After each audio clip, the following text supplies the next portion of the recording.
Hi everyone, today we will try to remove the jack for the 18V Makita drill. First of all, we are unscrewing the flat-headed screw. It's a counterclockwise screw, so it's unscrewing it in different directions like normal screw. We have the screw here.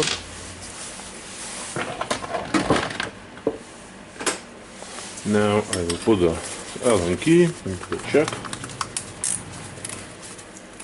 and I will try to unscrew it. Okay, this time that was really easy. Sometimes you need to hammer it.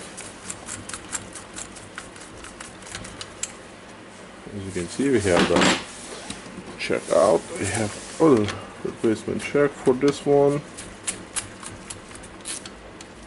Okay, jack is tighten it. Now goes the counterclockwise screw and screwing the screw, tighten it, and we have replaced the jack for the Makita drill. Thank you for watching.